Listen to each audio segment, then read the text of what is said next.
Off top, did you know Mountain Dew was slang for moonshine before it became the caffeine infused product that it is today?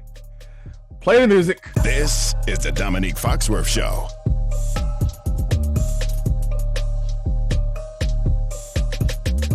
What up, Charlie? How we doing? Good. I'm ready for some optimism. I'm here for an optimistic show. It's the mid-season point. I'm a positive guy. I'm very happy. I'm fired up, and I'm here to shine light on all the downtrodden teams who have 3 wins right now and give you a little bit of optimism. You don't have to wait till the draft. You don't have to wait till last season. So I looked at the past 5 seasons at week 9. And what I found was the last 2 seasons, there were 3 teams that had 3 wins or fewer at this point and ended up making it to the playoffs. Then there was, I guess, 2019. There were no crummy teams at the midway point that ended up making it to the playoffs. But in 2018, again, there were 2 teams that had 3 wins or fewer that ended up making it to the playoffs. So I think we have written off a bunch of teams that we should not. We need to figure out who's in the best shape to make a run. So of these teams, let me see. They have 3 wins right now. We got the Browns, Colts, Broncos on the AFC side. That's NFC right. side. I feel like it has to be said every time. NFC side, we got Packers, Bears, Saints, Rams, Cards. Okay. All right. So I think the Packers are a very intriguing choice, but I've been crushing them all week, and it feels like whatever they have going on there it feels like it runs deeper and that it's not going to be able to rebound this season. And also they have no shot at winning their division, which like feels like the best way to do this is to be lucky and be in a bad division. I think it happened in NFC East a few times where like the midway point, everybody in the division had 3 wins. And that's so I think that leads me to like New Orleans in the South, which is a really bad division. The Broncos division isn't bad, but there's still hope that Russell has a little magic left. It's just talent. And obviously the real pick is the Colts because Jeff Saturday's my guy and he's going to be an immaculate coach of the year. They're going to rip off 8 wins in a row and they're going to win the Super Bowl to finish this ridiculous Disney movie that just took place. We should go through this. So is there any of those teams that you actually think could figure it out more than just make the playoffs, but could figure it out and like get it rolling, rattle off a few wins and your opinion of them will change? Well, I mean, first of all, the Browns are going to be getting a really good quarterback real soon. So that changes the complexion of their team. And Jacoby Brissett is really good on occasion, but mostly not. And when he's had a couple primetime games that I think skew my opinion of him because I've looked at the rest of his games and the numbers are not as good. But those primetime games, he had 2 of them. One was recent against the Bengals where we were like, holy shit, Jacoby Brissett's pretty good.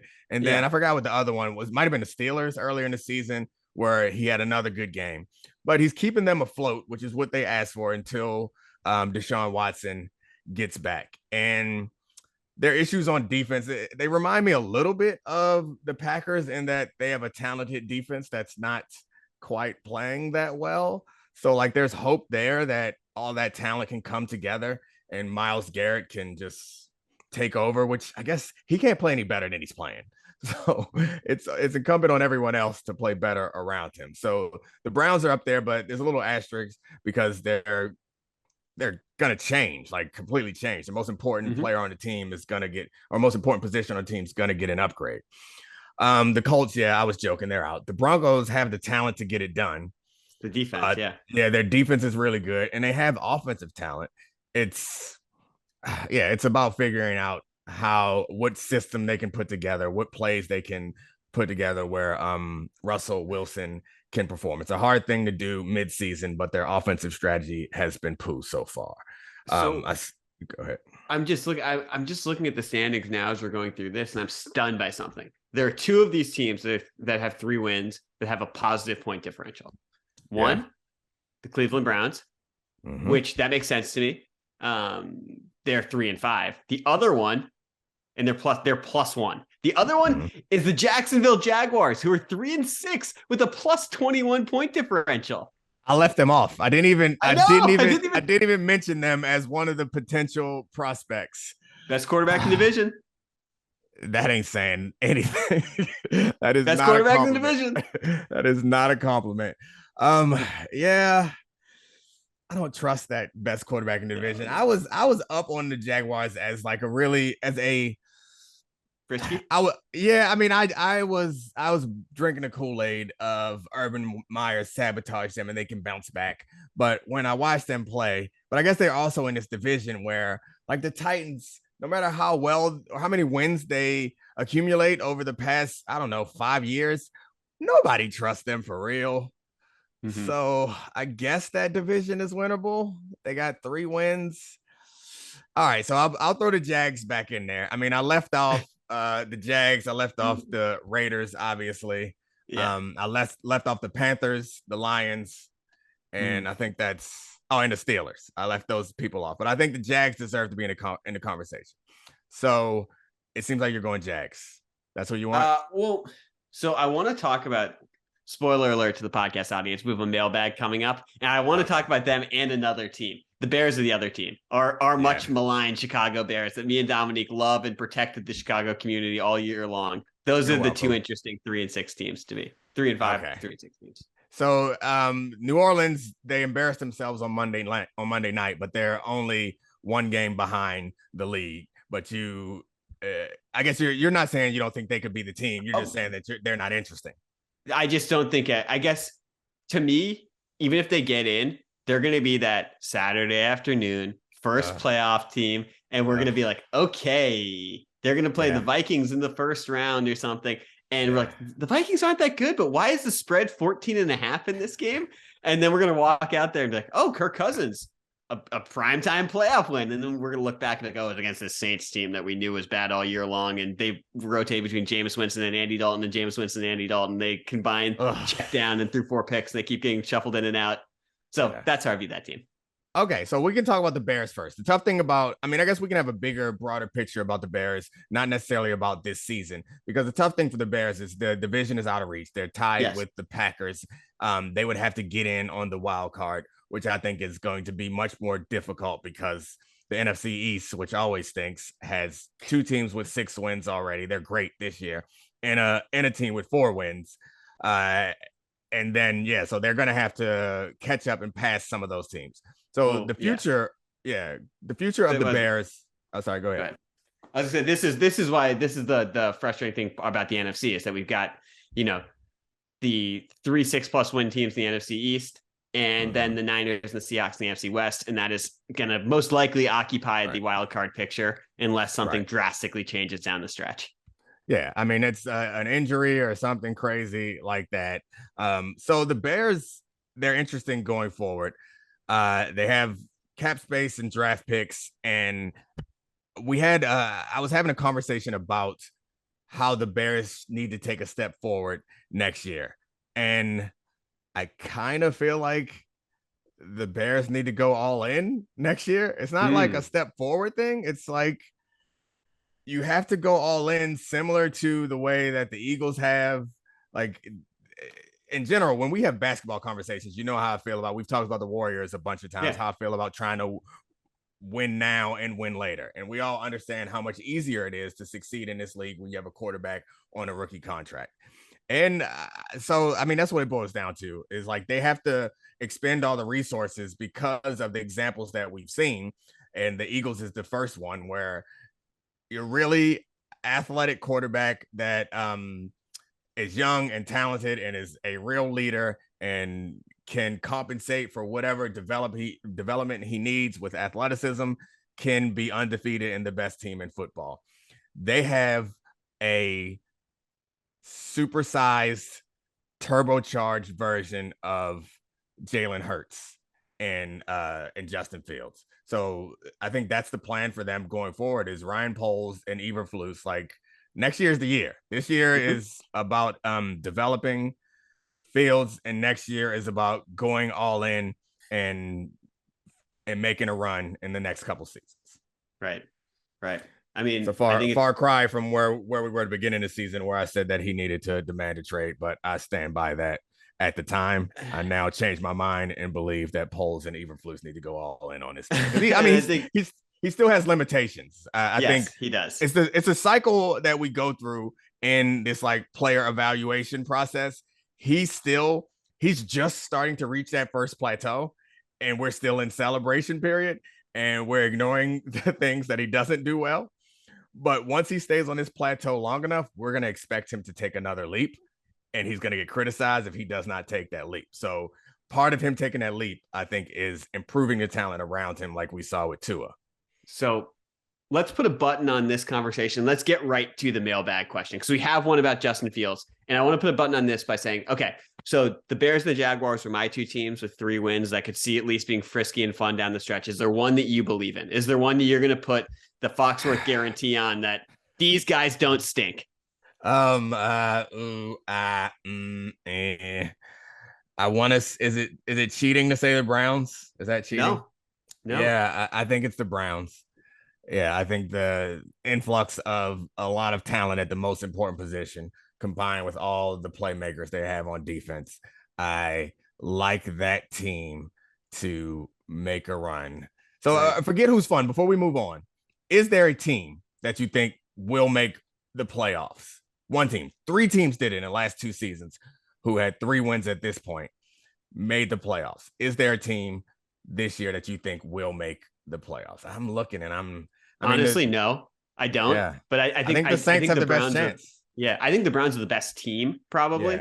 Not one that's and they're also the most interesting team from an actual success standpoint. Something you talked about last week. They want to run the ball. That's sort of a weakness of the Bills defense. They're also a toss-up. We don't know how good Deshaun Watson is going to be after 2 years away from football immediately. So that's fair. All right, mailbag me. Mailbag. Okay. So we're going to get right back into Justin Fields. We're doing our first ever Domonique Foxworth Show mailbag. We'll post more notes on email addresses, places on Twitter. You can send us questions in the future. The first one comes from Chris in LA, who wrote this note. The Bears probably dug themselves too big of a hole to make the playoffs this year, but that doesn't make their turnaround any less exciting. Chris's question for you, Domonique Foxworth. Outside of Patrick Mahomes and Josh Allen, is there any QB defenses would want to face less right now than Justin Fields? All right, so this question is not just for me; it's for us. I mean, the obvious comes to mind is Lamar Jackson. We're talking about just a QB or a combination of the entire offense. I think Justin Fields and Lamar Jackson bring a unique challenge that I guess we have to stop calling it unique when it's 2 of them. And I guess Jalen Hurts falls in that category too. And healthy Josh Allen is in that category too, that has a running ability that really freaks you out. So yeah, Kyler Murray also, but it's something about that team that just him and Cliff together. I think Kyler in a new situation, or they're not going to get rid of Kyler. So if they change up the situation around Kyler, I think things would be a lot better. But yeah, I think what first comes to mind is Lamar Jackson. More than anything, because he can put you on a mixtape, which is the scariest thing ever, is just being embarrassed and watching that play on social media all day, every day, which he hasn't done in a while. But I remember was it the Bills? They went and played the Bills. Oh, remember when he did that double spin on the Bengals? Oh gosh. Yeah, I mean, I think the obvious answer is Lamar Jackson from a scary standpoint. What do you think? Yeah. So for me, I when I saw this question, I actually went and looked at Justin Fields' college stats, because I remember him at Georgia sort of being a gadget player as a freshman, and then not running that much at Ohio State. And he had 1,130 rushing yards in his 3 college seasons. He's going to have more than that this year. This is not like, was not preordained because he was, ran a 4.46 at his pro day and was 6'3", 230. He was not a running quarterback for the first 4 years that we knew Justin Fields. So part of me is more scared of him as a runner right now than anyone in the league, because he's so big, he's so powerful, he's so fast, and this is like newly unlocked. Not that anyone has figured out Lamar Jackson. We've gone through this year after year. No one has figured it out. But at least this is new and fresh, and the way that they're using him hasn't totally been schemed out by defenses yet. And so I do think for the next 3 to 6 games, teams are going to be like, holy shit, What is this gigantic mutant running faster than us, who's the size of our linebackers? It's rare that you see plays in the NFL that look like they're like high school, or Right. look like it's an early season college game where it's clear that we need to see your birth certificate. Like, he has plays where I want to see his birth certificate. Like that 60-yard run for a touchdown against the Dolphins last weekend. That's a play that he just turned it on and outran the underneath players, and then outran the secondary players, and did all of this while looking bigger than everyone out there. It's rare, and it really is nice when you don't have to coach that, when you're just like, all right, if it ain't there, make some magic happen. Yeah. And I think it's like, it remains to be seen if Chase Claypool gets integrated into the offense over the rest of the year, but he's obviously a big, fast guy who likes to play over the middle of the field. Justin Fields is still completing less than 60% of his passes. He's still at 120 passing yards last week, along with the 178 rushing yards. There are still significant limitations that we're overlooking because of how explosive he is. When I looked at that, I thought of Lamar, I thought of Joe Burrow, and I thought of Justin Herbert. Those are the three guys who I think in different ways scare you as much as Justin Fields, but Justin Fields is certainly the most exciting. It reminds me of 2012, the read option year, when that showed up all at once, and us as fans were like, holy shit, this is a new era of quarterback. What is going on? Yeah, that was a good year. That's this plateau that I was talking about. Is we're still, because when I go back and watch the amazing Justin Fields games that we all are so excited about, there's a lot to be desired. Right. But right now we're at this point where it's just being confirmed to us that he has the potential to be great. And right now we want to see that a few more times, but it's going to switch real soon. I think next season, it's going to be a lot of pressure on him to improve. And I mean, everything I've heard about him and read about him, he's the type of guy that is going to do everything within his power to get better. And it's really smart, great leader, all that stuff. And I'm rooting for him. I'm not rooting against him. I believe in him. All right, next question. All right, next one. This one comes from Kevin in Virginia, who writes in, I saw an article on ESPN today. That's Tuesday, November 9th, from Green Bay's beat reporter, Rob Demovsky, that's titled, Why Aaron Rodgers' Contract Limits the Packers' Options and What Could Come Next. The article wonders if the Packers regret giving Rodgers 3 years, $150 million, whether he could be traded or even benched. Are you starting to view Aaron Rodgers' contract the same way as Russell Wilson's? Not, and I don't know why after you laid it out like that. I mean, I guess because Russell was coming off of a downswing towards the end of last year, and that led into this year, and he hasn't swung back up. Like, Aaron's coming off of back-to-back MVPs. And also Russell's in a situation where the talent around him is high. Like, there's no excuse for Russell not to succeed. Aaron has a lot of excuses, and he has a lot of credibility and recent credibility, given that he has back-to-back MVPs. So I am not looking at it in the same way, but maybe I should. They should have traded him, I guess. At this point, it's easy to say. Actually, I'm not going to say that, because I don't think when you watch Aaron play, last week was a really terrible game. But even within that game, he had some really incredible passes. I don't think that he's lost his talent. I don't think that he's like the ayahuasca shook his brain up so much that he can't read defenses anymore. I think he's having a bad year. And I think the hardest thing to find is an all-time great Hall of Fame quarterback. It's impossible to find. They got one. You don't get rid of them. You figure out how to build around them, even if they're a little annoying and a little petulant sometimes. So I'm not ready to freak out and say that this is as bad, in part because the Broncos had to trade stuff too inside of the contract. Like the Packers are in better shape to rebuild than the Broncos are. And then we also have the fact that the Broncos are in a division with a perennial Super Bowl competitor. Like, it's not likely that they're going to win their division at any point. I know that the Packers aren't going to win it this year, but I think you'd be crazy to believe that they don't have a chance at it next year. So, yeah, I don't think the Aaron Rodgers situation is nearly as bad. And this leads me to another tangent that I want to go on. generally, and I know you're going to prod me and push me in these directions because that's the reason why I have you here. So when I yell at you, don't get mad at me. But this is a preemptive yell. Okay, go for it. Yell away. The money, I despise it. I know it's part of it. When people start bringing up how much someone makes as a criticism of their play, it pisses me off because it's not their job to manage the salary cap. Aaron Rodgers has played. Nobody, when he was signing this, nobody was like, "Oh, this is so stupid." Like Aaron Rodgers has earned the contract that he received. They wouldn't give it to him. The fact that a salary cap exists is suppressing his salary more than he deserves. And on top of that, it's not his job to fill out the roster. So it annoys me when people start, but he making $50 million. He need to do more. No, Brian Gutekunst needs to do more. Well, to be fair, he did have top 3 receiver in the NFL who no longer wanted to play with him because of his personality. So that sort of is his fault of filling out the roster with Davante Adams. Second of all, like, yeah, you're right. He didn't offer him the 3 years, $150 million, but that's the contract we're judging him on now.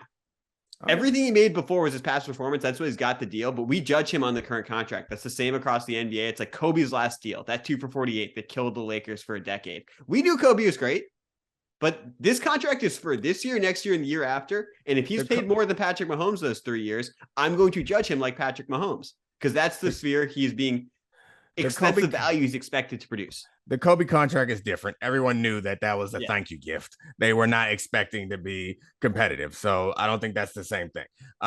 This, however, I guess I'm not disagreeing with you, but actually I am disagreeing with you. When players play well, we don't run out here and say he's outperforming his contract. I don't think that we judge players based on their contract. I don't think we should judge players based on their contract. To me, that feels ridiculous.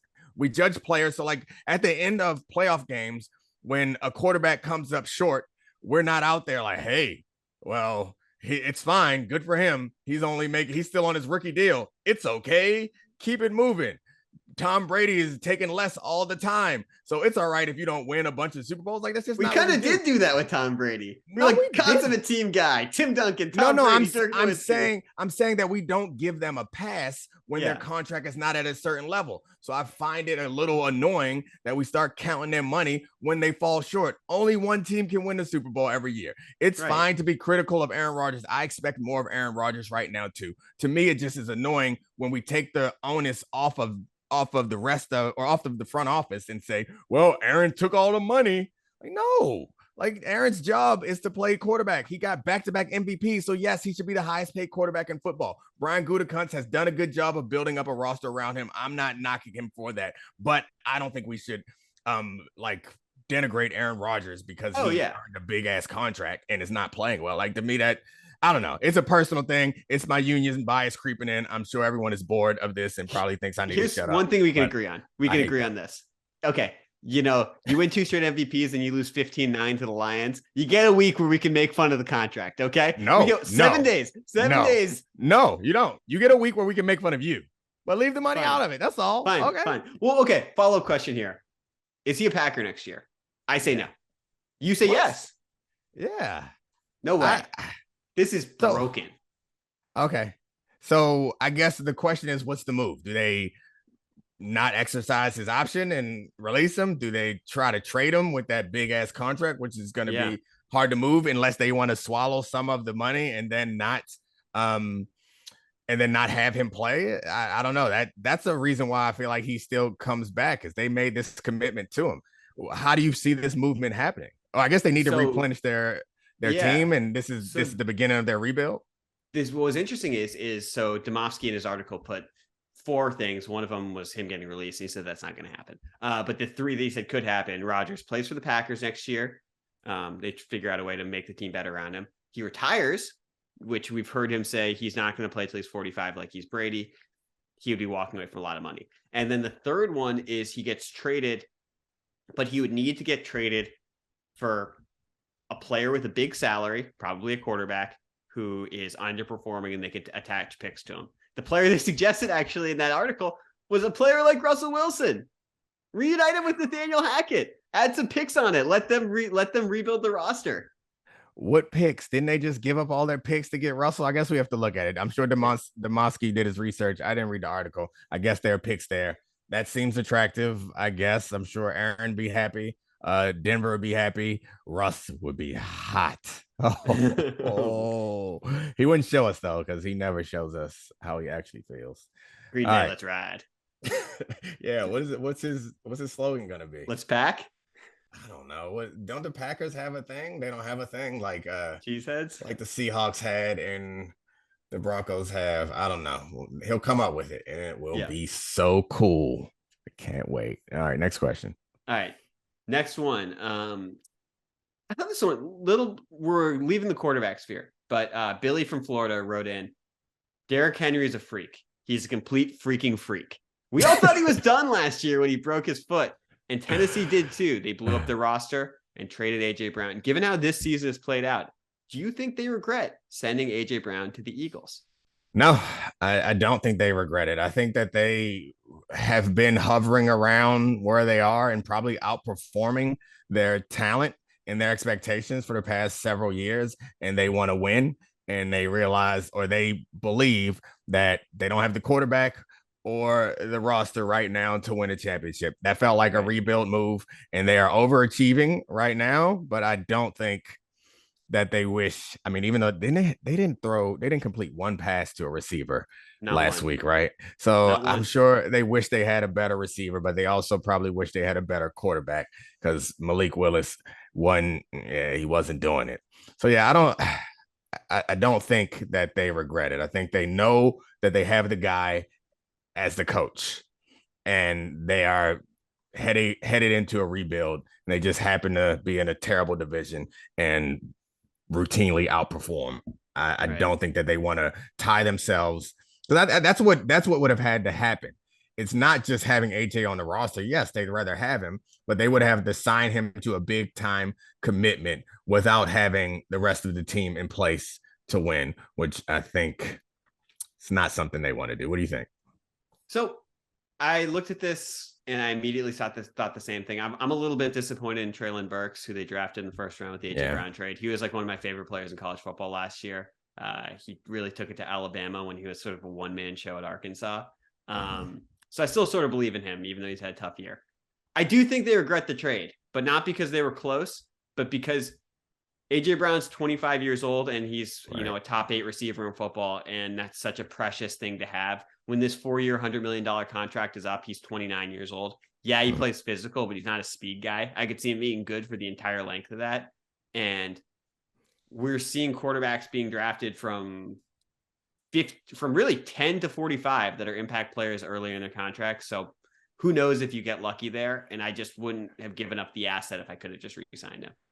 I got you, but I think also the same thing can be said for receivers. Like, I don't think that there's ever been a run of really talented receivers coming into the league as there has been recently. It feels like getting a number one receiver is not easy, but it can be done. So I don't know, maybe you're right, but it feels like the timing is off. But we just saw how quickly that timing can change. So I don't know. I wouldn't think that they regret it, considering the fact that they're still about to win the division without him, and they've got some compensation in order to continue to rebuild this team and make a run at some point. But we'll see. I'm looking at the draft board now. Man, real tough that Burks, who's had a really tough year, went 2 picks after Jahan Dotson, who we believe in, after Jameson Williams, Chris Olave, Garrett Wilson, who's a freak of nature. Like, oof. They seem to be right after the cutoff. Drake London, of course, of guys who are ready to be top of the line receivers immediately. Yeah, but I mean, I don't know. I guess they would have because this is what it goes back to the money conversation we were having about Aaron Rodgers in general. Like, we always talk about how having a quarterback on a rookie deal is really huge.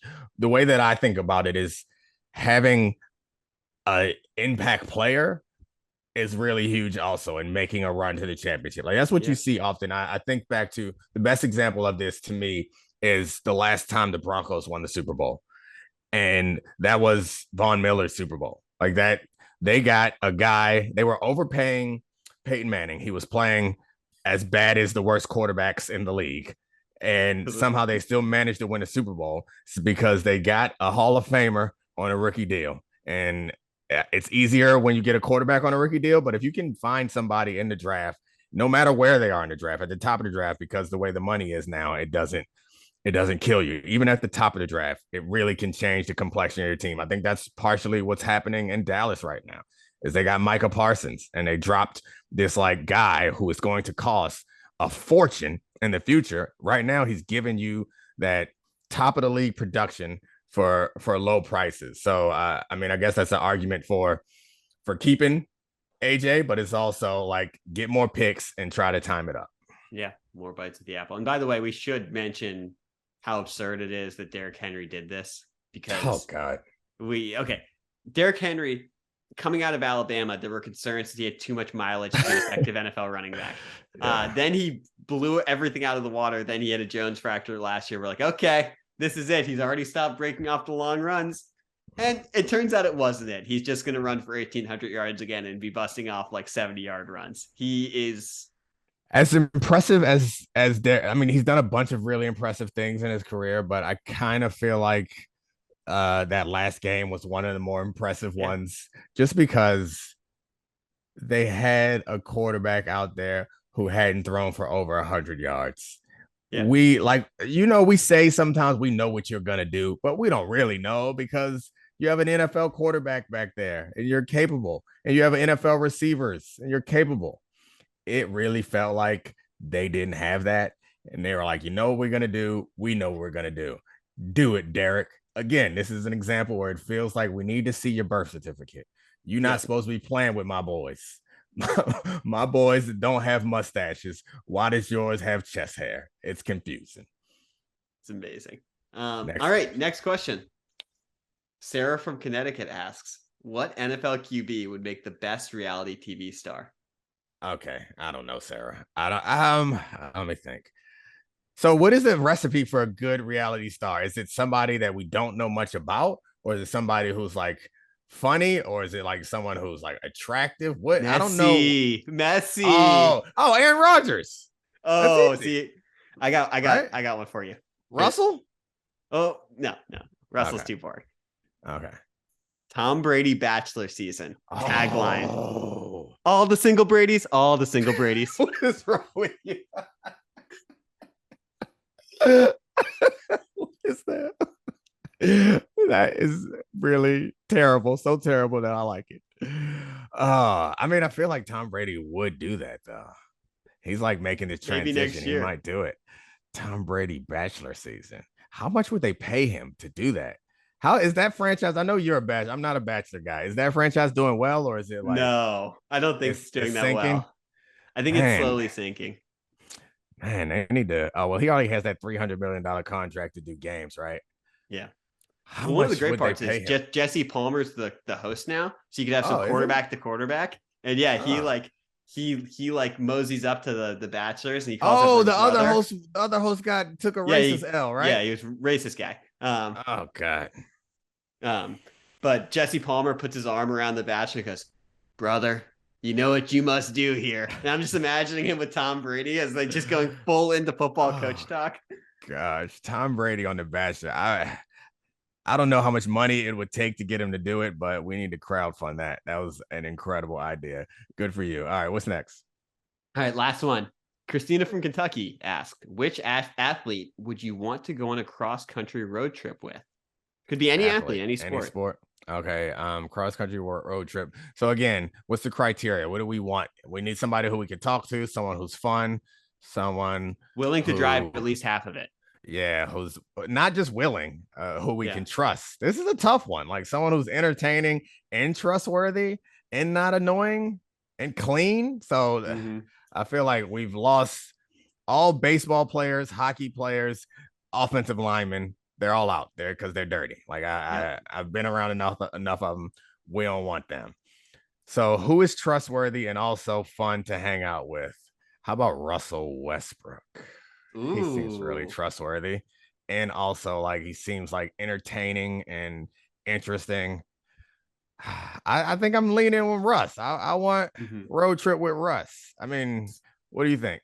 So can I take you my thought process? Yeah, let me hear it. First person I thought was, just to troll you, I'd say Russell Wilson, just because Yeah. it would be hilarious. So many TikToks. And I just want to be in one of them. That's like one of my life goals, is to end up as an extra in one of his TikToks. But let's cross that off the list. The second one I thought of, retired one, was Peyton Manning. And I thought that because he would drive the entire way. He would have the most efficient route. But I also think he would just yell at me the entire time and explain things. So he was out. He's a good one, though. I like that. Yeah. All right. Then so who else you got? Third one I got was Charles Barkley. But I'm so confident he would end up falling asleep the entire time. He would literally sleep shotgun as I drove him across the country. Charles Barkley also, like, he seems like an entertaining person to watch talk to other people. Right. I'm not sure how much I would enjoy being stuck in a car with Charles Barkley. I feel like he thinks farts are funny. Yeah. Which I do too. Yeah. But it's not funny when you're in the car with someone who's tooting it up. And then I settled on, I've always been a Claytheist, Klay Thompson. I think that we would end up in a good stratosphere where fast food is very enjoyable. It would be about the journey, not the destination. His bulldog Rocco would be there. Klay strikes me, though, as a little bit, how can I say this in a way that's not an insult? Because it's not meant as an insult, but aloof, maybe? Is that the word? Yeah. Occasionally aloof. Like, you couldn't take a nap. He's a if mimbo. He was driving. Yeah, that's right. If he's driving, you can't take a nap because he might take you 45 miles off course. And then you wake up and you're frustrated. And he's like, oh, man, just go where life takes you. And I'll be like, nah, let's tighten up, Klay. We're going to be late. Right. So I got Klay. You got Russ. We're having very different road trips. Oh, yeah. My road trip's going to be fun.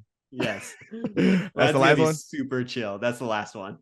Yeah, it will be a lot of chilling, and you know what I'm talking about. All right, so let's do bets. We got any bets right now? We're 12-9. We are making people money. I'm actually going to bet on one of these at some point because I want to test the gambling gods, because right now we're really good at it, but there's really no pressure on us because we're not actually betting. We're just pretending to bet. So at some point we will. All right, roll out these bets for me.